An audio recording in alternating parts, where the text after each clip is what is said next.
Vamos a comenzar esta enseñanza.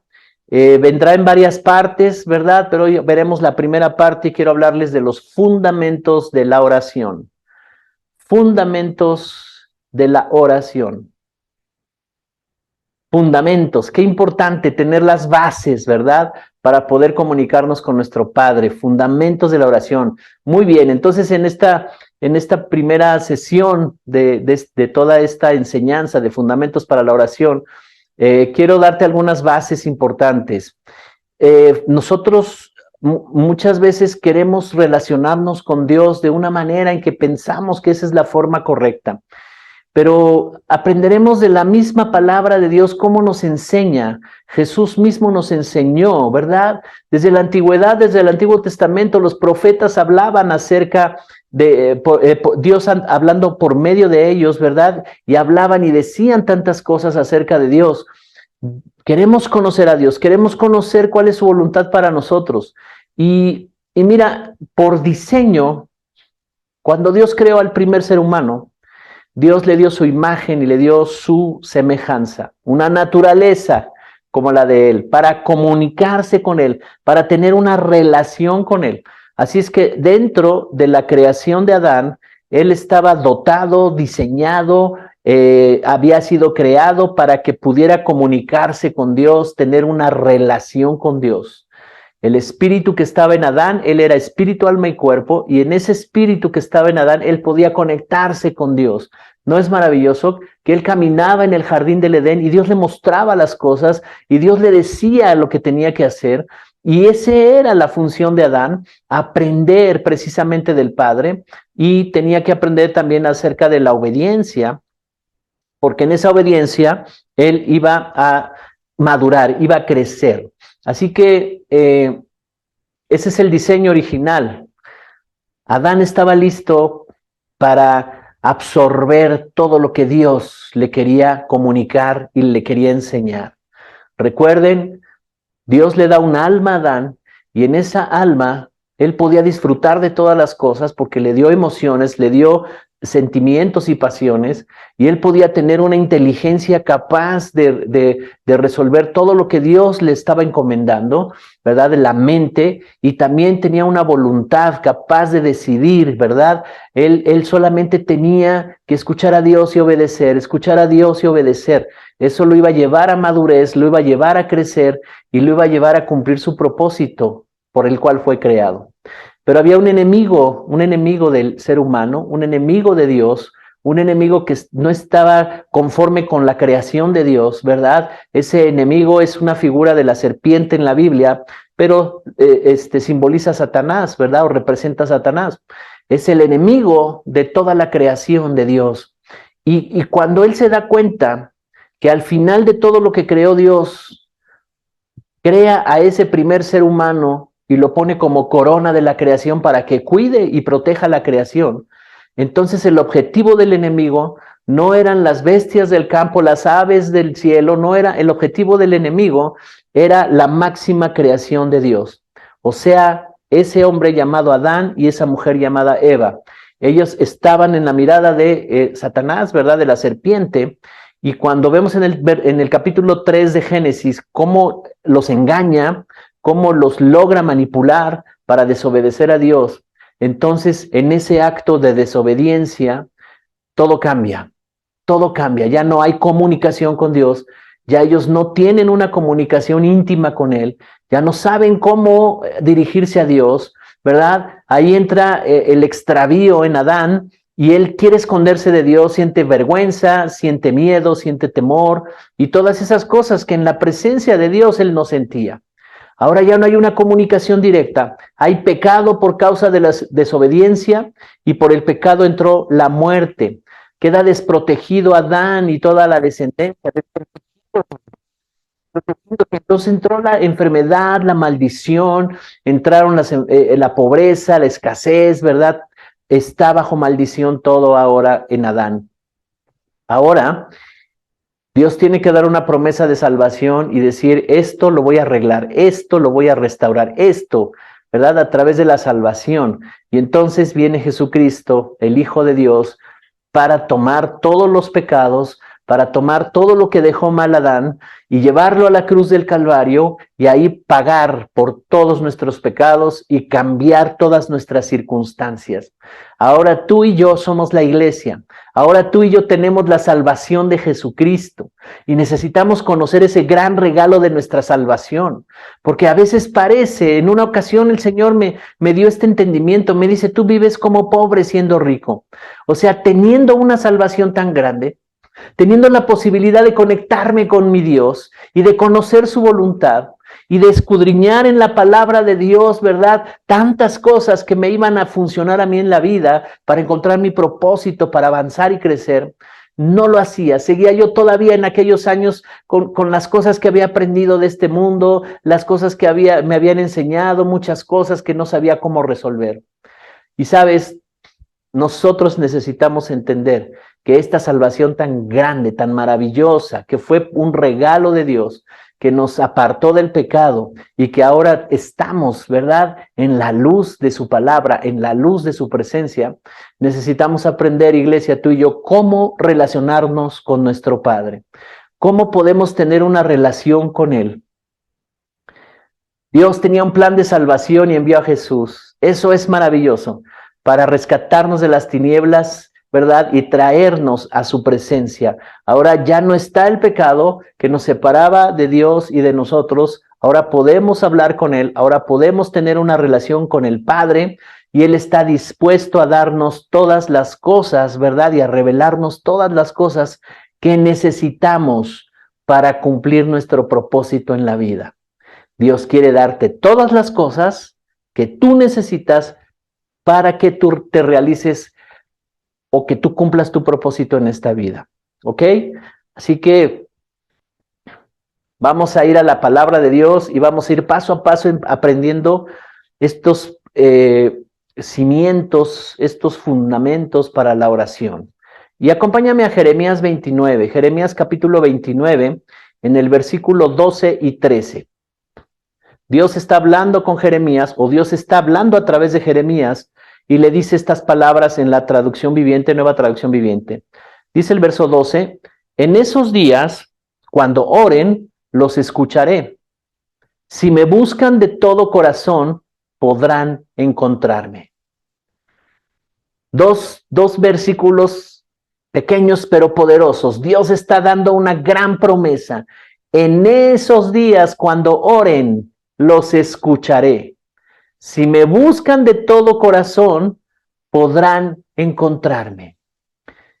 Esa es una promesa que habla Dios a través de los profetas y que se cumplió en Jesús. En los tiempos de Jeremías no podían tener una relación con Dios. Solamente eran los sacerdotes a través de ciertos rituales, solo los que estaban en el templo, ciertos rituales que mandaba la ley y podían comunicarse con Dios. Y los profetas que Dios había llamado para anunciar la salvación de Jesucristo, para anunciar que Él lo haría un día. Dicen esos días, ¿cuáles serán esos días? Esos días se cumplieron en Jesús. Esos días el corazón del Padre se alegró. Esos días en que Jesús, en ese momento que está cargando con todos nuestros pecados, que está cargando con toda la maldad de la humanidad, las enfermedades y las maldiciones, ese momento donde Él dice, ¿por qué me has abandonado? Padre, ¿por qué me has abandonado? Y Él en la cruz, estando solo, carga con todo el pecado de nosotros y muere en la cruz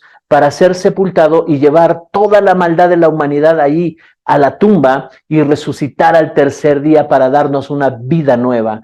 En esos días, dice el Señor, ahí se estaba cumpliendo todo lo que hablaban los profetas. Jeremías anhelaba ver esos días en que todos pudieran tener acceso. Dice, cuando oren los escucharé. Así es que una de las cosas que tú debes de tener bien clara es que en este tiempo nosotros podemos ser escuchados por Dios. Y dice que si de todo corazón lo buscas, lo podrás encontrar. No necesitas más nada, solamente de todo corazón, dice aquí, lo podrás encontrar. Y hoy vamos a enseñar en estos martes, ¿verdad? Vamos a enseñar todos los fundamentos para saber cómo dirigirnos a nuestro Padre, para aprender a orar. lo que llamamos la oración. Pero ¿qué es la oración? Dice aquí, cuando oren los escucharé. Pero ¿cómo? ¿Cómo hay un modelo de oración? Las religiones enseñan modelos de oración, ¿verdad? Recuerdo que mi abuela me daba unas estampas donde venían ciertas oraciones que se podían hacer ahí, ¿verdad? Y tú las repetías, y yo recuerdo que no tenía sentido lo que yo repetía, pero eran oraciones. El intento del hombre de poder relacionarse con Dios, el intento del hombre de poder obtener el favor de Dios a través de esas oraciones escritas. Y luego del otro lado había como una imagen. Entonces yo pensaba que esa era la forma en que yo me podía relacionar con Él, o cuando menos pedirle algo a Dios. Pero tenía mis conceptos equivocados.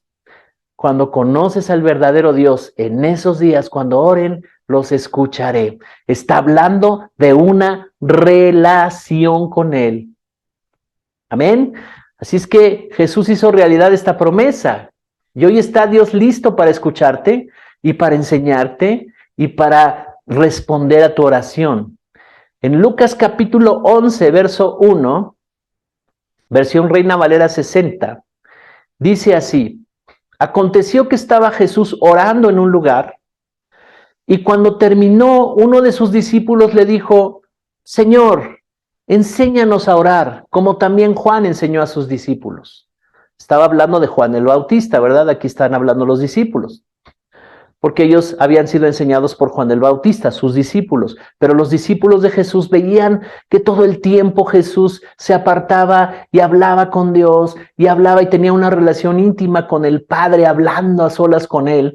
Y entonces dice que en un momento, cuando Jesús se apartó, ¿verdad?, a orar en un lugar, y cuando terminó, uno de los discípulos le dijo: Señor, enséñanos a orar, como también los discípulos de Juan los enseñan a orar. ¿Sabes? La oración es la acción sincera y voluntaria de comunicarnos con Dios, de relacionarnos con Dios. Comunión e intimidad con Dios. La oración no solo es pedirle a Dios. Estamos limitando entonces la obra de Jesús. Jesús nos quitó los pecados para que tú y yo caminemos con Él. Él viva en nosotros y nosotros en Él, para que en todo momento podamos relacionarnos con Él. Oración no es solo pedir. Oración no es solo decir: Señor, mira lo que me está pasando, ayúdame.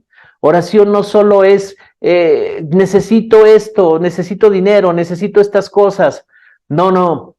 Estamos hablando de una relación con el Todopoderoso, con nuestro Padre, con el Creador, y Él quiere mostrarnos todas las cosas.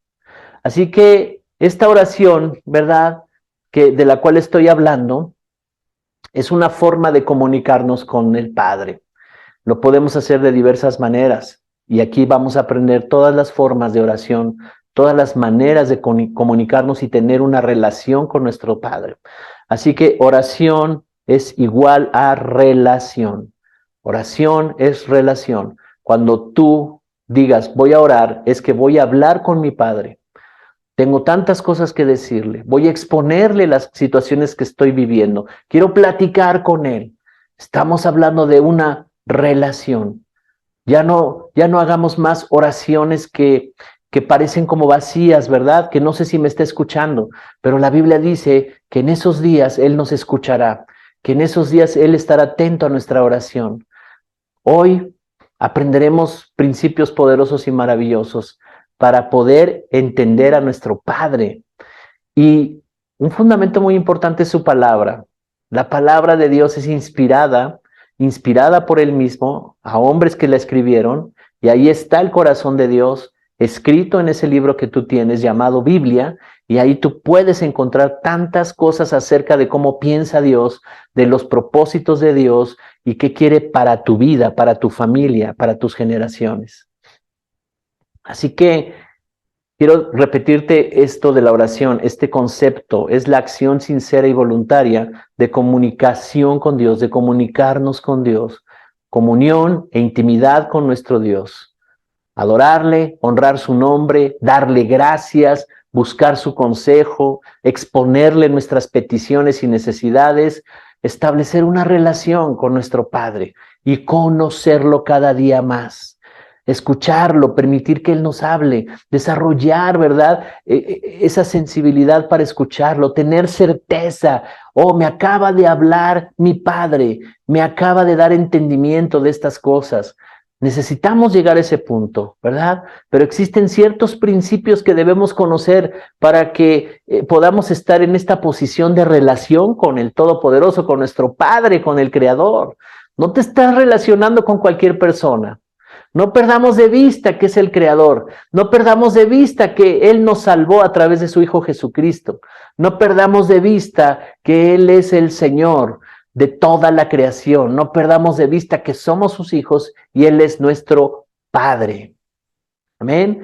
Así es que dentro de los principios de la oración hay uno que estableció la Biblia, que se estableció en la Biblia, y es pedir al Padre en el nombre de Jesús. Ese es el primero, pedir al Padre en el nombre de Jesús.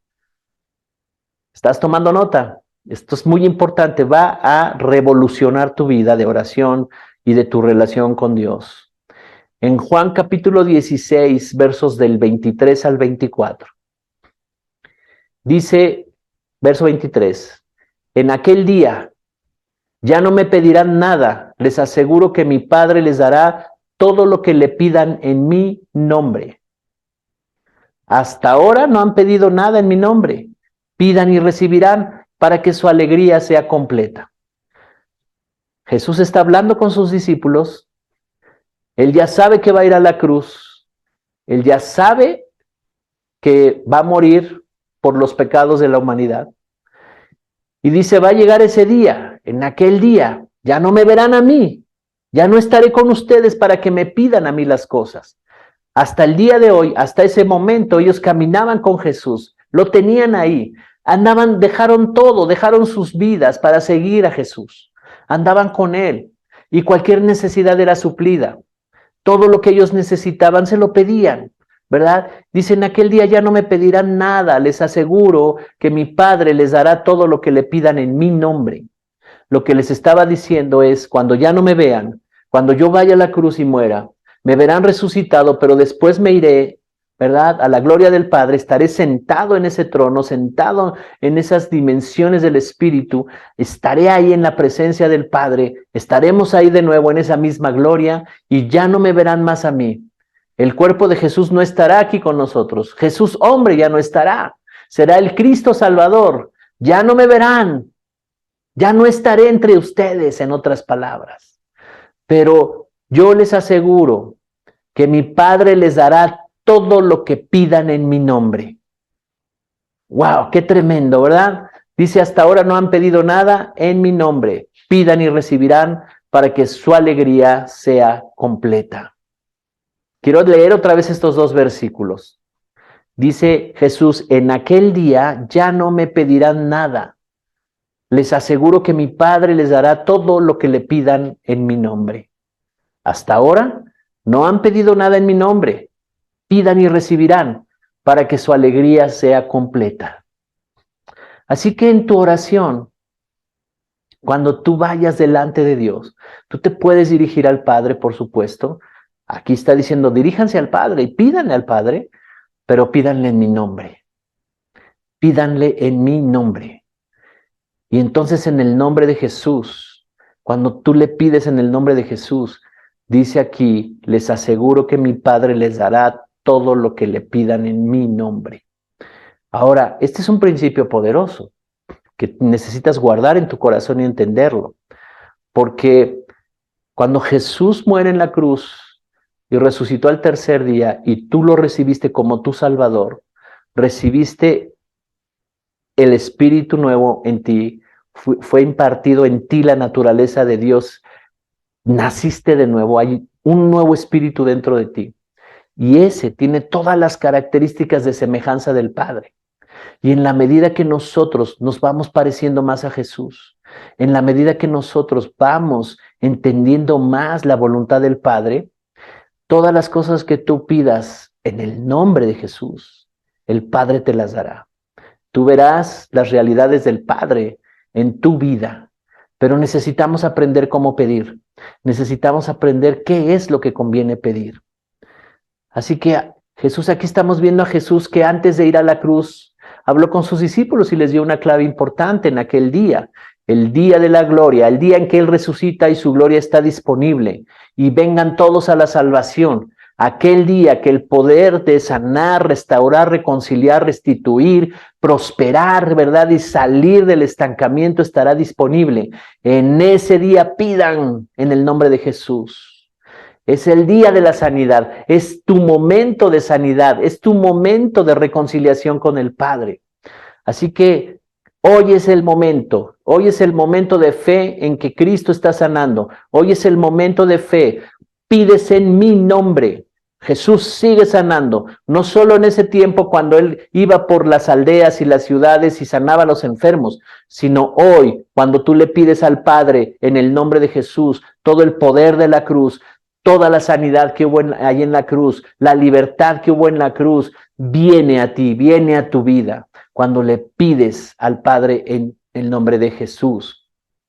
¿Sabes? Cuando empezaron los primeros discípulos en el libro de los Hechos, empezaron ellos a tomar ese modelo que les había enseñado Jesús. Acabamos de ver cómo Jesús les enseñó a sus discípulos, pero ahora estos discípulos ya habían sido enviados. Jesús ya había muerto en la cruz, ya había resucitado el tercer día, ya les había investido de poder, ya habían venido sobre ellos el Espíritu Santo en el día de Pentecostés, en Hechos capítulo 2, ¿verdad? Ya estaba el Espíritu en ellos y fueron enviados por muchos lugares para predicar el Evangelio. Y en el capítulo 4 de Hechos vemos estos discípulos que están aprendiendo de Jesús cómo orar, que están aprendiendo de Jesús la clave importante en el nombre de Jesús. Ahora vemos en Hechos capítulo 4, versos 29 al 31, ve qué historia tan fascinante, tan impresionante. Los Hechos de los Apóstoles, así se llama esta parte de la Biblia. Es un libro maravilloso porque ahí pusieron en práctica todo lo que Jesús les enseñó. Y dice aquí están hablando los apóstoles, verso 29. Y ahora, Señor, mira sus amenazas y concede a tus siervos que con todo denuedo hablen tu palabra, mientras extiendes tu mano para que se hagan sanidades y señales y prodigios mediante el nombre de tu santo Hijo Jesús. Verso 31 dice que cuando hubieron orado, el lugar en que estaban congregados tembló y todos se fueron llenos del Espíritu Santo y hablaban con denuedo la palabra de Dios. Aquí estaban dos de los discípulos que habían aprendido de Jesús y llegaron a una ciudad donde los estaban amenazando y hablaban de meterlos a la cárcel y hablaban de matarlos. Y entonces él levanta su voz, ¿verdad? Y dice: Señor, mira sus amenazas y concede a tus siervos que con todo denuedo hablen la palabra, hablen tu palabra, mientras extiendes tu mano para que se hagan sanidades y señales y prodigios mediante el nombre de tu santo Hijo Jesús. Impresionante, ¿verdad? Y dice que cuando hubieron orado, todos fueron llenos del Espíritu Santo. Vino el Espíritu Santo sobre todos los que se estaban congregando en ese lugar y hablaban con denuedo la palabra de Dios. ¿Qué quiere decir eso? Hablaban con autoridad, hablaban con poder la palabra de Dios. Todo fue en el nombre de Jesús. ¿Se dan cuenta? Ellos oraron y le pidieron al Señor: concédenos que en el nombre de Jesús. ¿Sabes? Sabían que era la voluntad de Dios, porque Jesús les había dicho: vayan por todas las naciones, vayan por esas culturas y prediquen el Evangelio. Entonces ellos tenían esa certeza en ese momento, ellos tenían certeza, convicción. Nuestro Maestro Jesús, nuestro Salvador, nos envió por todas las ciudades a predicar el Evangelio. Ahora hay oposición, ahora nos están amenazando, ahora nos amenazan de muerte. Y ellos sabían: Señor, están orando conforme a la voluntad de Dios en el nombre de Jesús. Y le están diciendo: concede que tus siervos hablemos la palabra. Tú nos enviaste aquí y mira sus amenazas, pero concede que tus siervos hablen con poder, hablen el mensaje que nos enviaste a todos hablarlo, ¿verdad? Y dice: mientras extiendes tu mano para que se hagan las sanidades, las señales y los prodigios en el nombre de tu santo Hijo Jesús. ¿Sabes? La respuesta a esta oración fue inmediata, porque es conforme a la voluntad de Dios, porque fueron enviados, porque sabían que era su asignación, porque sabían que era lo que tenían que hacer. Había oposición, claro, porque es un mundo que está en manos del príncipe de este mundo, ¿verdad? Y que las tinieblas se oponen cuando viene la palabra de Dios, pero dice que cuando ellos oraron, el lugar en que estaban congregados tembló y todos fueron llenos del Espíritu Santo y hablaban con poder, con denuedo, la palabra de Dios. La persecución no los detuvo. Muchas ciudades fueron llenas del Evangelio de Jesucristo y muchos conformaron la iglesia de Cristo en ese tiempo. Pero ¿cuál es el fundamento? Pablo el apóstol nos enseña el fundamento acerca de por qué tiene tanto poder el nombre de Jesús. ¿Por qué cuando se pronuncia el nombre de Jesús, aún los demonios tiemblan ante ese nombre? Y mira, en Filipenses capítulo 2, verso 5 al 11 voy a leer. Filipenses capítulo 2, verso 5. Pablo está hablándole a las iglesias de los filipenses y les está diciendo esta recomendación, les está dando esta palabra. Dice, que haya en ustedes el mismo sentir que hubo en Cristo Jesús, quien siendo en forma de Dios, no estimó el ser igual a Dios como cosa que aferrarse, sino que se despojó a sí mismo y tomó forma de siervo y se hizo semejante a los hombres. Y estando en la condición de hombre se humilló a sí mismo y se hizo obediente hasta la muerte y muerte de cruz. Impresionante. Dice, por lo cual Dios también lo exaltó hasta lo sumo y le dio un nombre que es sobre todo nombre, para que en el nombre de Jesús se doble toda rodilla de los que están en los cielos y en la tierra y debajo de la tierra, y toda lengua confiese que Jesucristo es el Señor, para la gloria de Dios el Padre. Qué tremenda revelación nos está dando Pablo aquí. Este es un fundamento de nuestra oración. Todo lo que pidas, pídelo en el nombre de Jesús. Y nos está diciendo aquí que Dios mismo se despojó de ser Dios y que vino y habitó entre nosotros en forma de hombre, en la forma de Jesús, en el cuerpo de Jesús. ¿Para qué? Para que siendo de la misma semejanza a nosotros, Él pudiera ir a la cruz y morir en nuestro lugar y que todos los pecados fueran puestos en Jesús. Y dice, por esa causa Dios lo exaltó hasta lo sumo, hasta lo más alto. Le dio autoridad, le dio poder. Por eso es que su nombre tiene poder, dice en el verso 9, lo exaltó hasta lo sumo y le dio un nombre que es sobre todo nombre. Así que el nombre de Jesucristo está sobre todo nombre que se nombra, ¿verdad? Aquí en la tierra dice, para que en el nombre de Jesús se doble toda rodilla de los que están en los cielos y en la tierra y debajo de la tierra. O sea que cuando se escucha de la voz de un hijo de Dios, con un entendido claro, con fe poderosa, ¿verdad? Que se oye este nombre, entonces todo lo que está en el cielo, en la tierra y debajo de la tierra, dobla sus rodillas. Esta frase quiere decir que se rinde.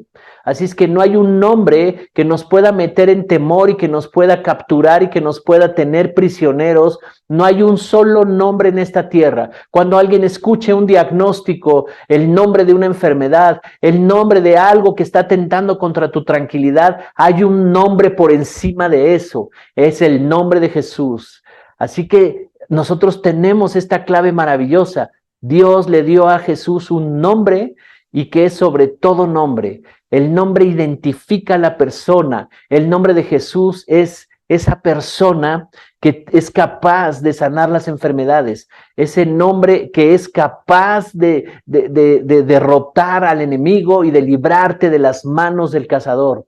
Ese nombre, la persona y el nombre son uno. Amén. Así que el nombre de Jesús es el primer fundamento de tu oración. Cuando nosotros le pedimos al Padre en el nombre de Jesús. Lo segundo fundamento, pedir con fe. En Marcos capítulo 11, verso 24. Dice Jesús, por tanto les digo, todo lo que pidan en oración, crean que lo recibirán y se les concederá. Así que aquí necesitamos trabajar con nuestra fe, ¿verdad? Y hay otra enseñanza que daré el siguiente martes acerca de los fundamentos de la fe en nuestra oración, que tiene que ver con las promesas de Dios en la palabra. Si tú crees que esas promesas se cumplieron en Jesús y la crees de todo corazón, y cuando oras en ese sentido, ¿verdad? Tu fe tiene el poder de poder conectar con Dios. Entonces todo, dice aquí, lo que pidan en oración, crean que lo recibirán y se les concederá. Quiero aclarar algo nuevamente, para que alguien se vaya a confundir. Cuando está diciendo todo, en el contexto que dice todo, y hemos visto otros textos donde dice todo lo que pidan al Padre en mi nombre, todo lo que pidan en oración y crean que lo recibirán, se les concederá. Se refiere a todo lo que está en la voluntad del Padre. Amén. Así es que es todo lo que está en la voluntad del Padre. Y vamos a aprender algunos principios aquí de qué es lo que está en la voluntad del Padre. Y para eso tenemos que conocer su palabra.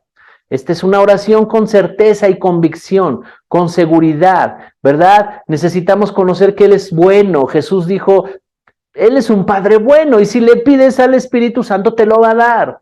Él es un Padre bueno. Entonces, ¿en qué va a estar fundamentada nuestra fe? En conocerlo a Él. Necesitamos conocerlo a Él. Pedir con fe. Ese es el segundo fundamento de nuestra oración. Cuando estés orando, no lo hagas mecánicamente. Por eso es que no nos funcionaban esas estampitas, porque ni siquiera entendíamos qué estábamos haciendo en oración. Pero cuando tú conoces a quién te estás dirigiendo, con quién te estás relacionando, con quién estás teniendo esa intimidad, ¿verdad?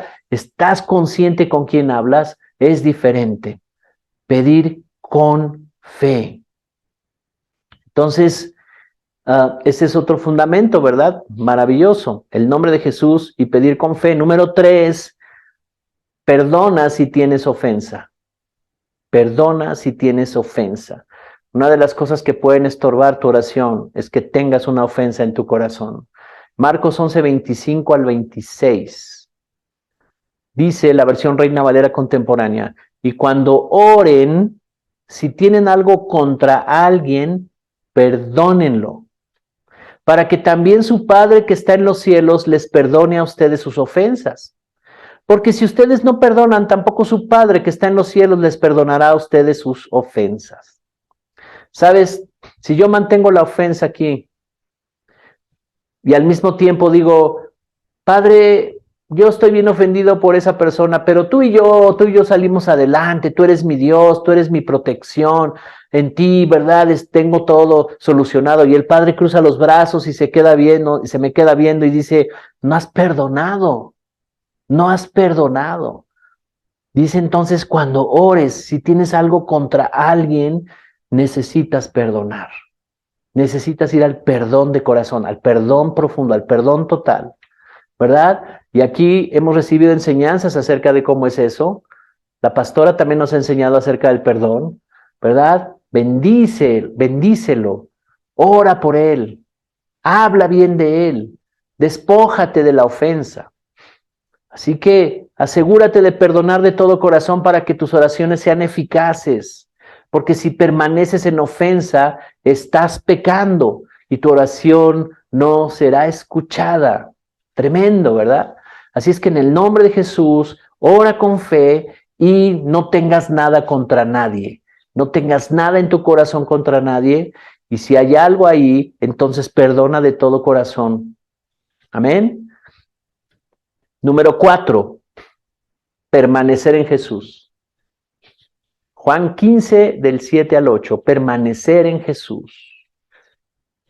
Dice Jesús a sus discípulos en Juan 15, si ustedes permanecen en mí y mis palabras permanecen en ustedes, pueden pedir lo que quieran y les será concedido.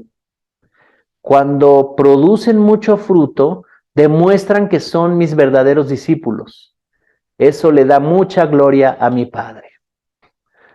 Qué interesante lo que está hablando Jesús aquí en este fundamento, ¿Cuál es el fundamento entonces? Lo vas a hacer en el nombre de Jesús, lo vas a hacer con fe, ¿verdad? Lo vas a hacer libre de toda ofensa y de toda culpa, pero también dice aquí, necesitas permanecer en Jesús.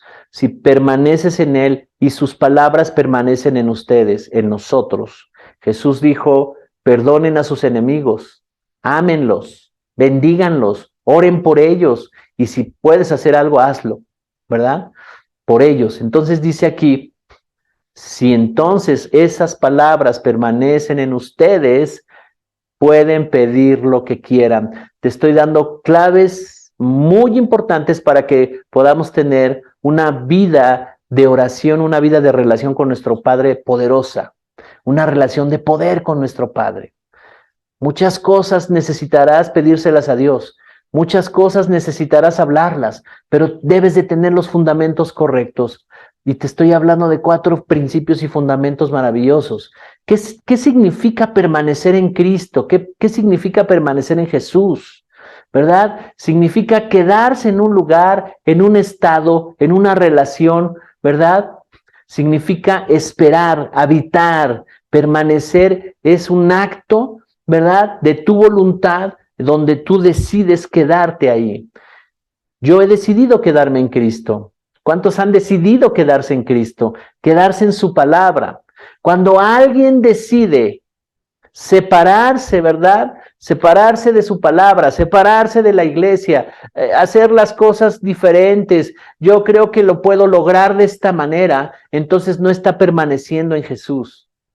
Entonces esa persona puede decir, yo sí soy parte, yo he ido, de vez en cuando voy a la iglesia, hubo años en que yo iba todos los domingos, servía y todo, pero ahora es otra época que estoy viviendo y ahí voy de vez en cuando puedo. No has permanecido.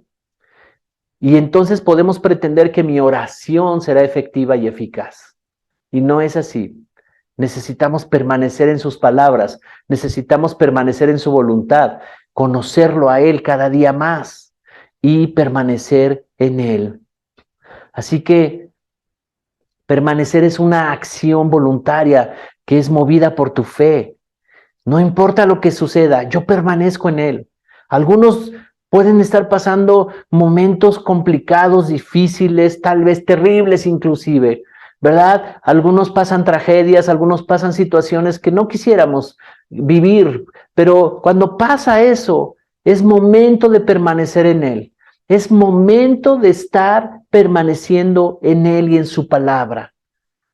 Así que cuando todo va bien, también necesitamos permanecer. Permanecer en Jesús y que sus palabras permanezcan en nosotros, que las podamos creer, que las podamos vivir. Permanecer es aprender de Él, entender lo que Él hizo por mí, establecer una relación con Él, hablar con Él cada día y en cada momento, ¿verdad? Por eso también nos reunimos como iglesia, como cuerpo de Cristo, porque estamos permaneciendo en Él, porque es voluntad del Padre que nos reunamos, es voluntad del Padre que nos congreguemos y lo entendemos. Amén. ¿Cuántos están conmigo? ¿Cuántos están aprendiendo algo? Así que quiero llevarte a otro texto que está en Primera de Juan capítulo 5, Primera de Juan capítulo 5, verso 14 y 15. El apóstol Juan era alguien que tenía una relación con Jesús, lo vio como parte de su discípulo, estuvo con él, lo vio en carne y hueso, pero también tenía una relación con él cuando Jesús ya había resucitado y ascendió al Padre. Y dice estas palabras, y esta es la confianza que tenemos en Él. Si pedimos algo según su voluntad, Él nos oye. Y si sabemos que Él nos oye en cualquier cosa que pidamos, también sabemos que tenemos las peticiones que le hayamos hecho. Aquí se resume todo en esto que nos está enseñando Juan, en la primera carta de Juan. Esta es la confianza que tenemos en Él. Así es que tú debes de pararte en esa confianza. ¿Cuál es mi confianza? Tengo muchas necesidades. Mira lo que necesito. Mira que hagas esto conmigo y mira que hagas esto con el otro. No, espérame. si pedimos algo según su voluntad, está clarísimo aquí. Si pedimos algo según su voluntad, Él nos oye. Y si sabemos que Él nos oye en cualquier cosa que pidamos, también sabemos que tenemos las peticiones que le hayamos hecho. Hay dos cosas aquí que sabemos. Si pedimos algo conforme a su voluntad, sabemos que Él nos oye, ¿verdad? Y dice, y también sabemos que en cualquier cosa que pidamos, ¿verdad? Tenemos hechas esas peticiones, respondidas las peticiones. Así que el apóstol Juan nos está dando una clave maravillosa, importante. Esta es la confianza que tenemos. ¿Cuántos en esta noche pueden orar con esa confianza? ¿Cuántos en esta noche están atravesando situaciones y circunstancias? Y a veces son consecuencias de nuestras decisiones. Y es muy sencillo. Si son consecuencias de nuestras decisiones, Él es fiel y justo para perdonarnos y librarnos de toda maldad. Entonces yo voy al Señor y yo le digo, Señor, fui un incrédulo, dudé, tuve miedo, pensé que lo podía yo hacer solo, pero nada podemos hacer alejados de Él. El domingo nos enseñaban esa parte, ¿verdad? De la vid verdadera, y alejados de Él nada podemos hacer. No hay cosa que podamos hacer alejados de Él. Entonces, en esta confianza estamos parados, que si pedimos algo según su voluntad, ¿cuál es la clave de todo esto para una oración efectiva, para una relación con el Padre efectiva? Necesitamos conocer cuál es su voluntad. Necesitamos conocer su palabra, porque en su palabra está su voluntad, están los principios, están los modelos, está el corazón del Padre expresado ahí. Ahí necesitamos aprender. Y la función de la iglesia es enseñar a todos los creyentes, enseñar a todos los discípulos. Tenemos grupos de enseñanza en toda la semana donde les estamos enseñando cuál es la voluntad del Padre. Les estamos mostrando que tenga sentido su palabra para nuestras vidas, la revelación de su palabra, ¿verdad? Entonces, vamos a la iglesia para aprender también, vamos para aprender cómo darle a Él, cómo tener una relación a través de la alabanza, de la adoración, a través de convivir nosotros como cuerpo de Cristo y también para recibir instrucciones. Dios nos da instrucciones cada domingo. Dios nos muestra su corazón a través de la palabra, a través de la enseñanza. Nos muestra cuál es su voluntad a través de las instrucciones. Él quiere que tú y yo estemos bien. Y a través de los que enseñan la palabra, los pastores, los líderes, los que enseñan la palabra, nos está mostrando su corazón. Nos está mostrando cuál es su voluntad, para que cuando tú necesites algo de Él, tú sepas cómo pedir conforme a su voluntad. En el nombre de Jesús, pidiendo con fe, estando libres de toda ofensa, de toda culpa, y entonces tu oración será eficaz.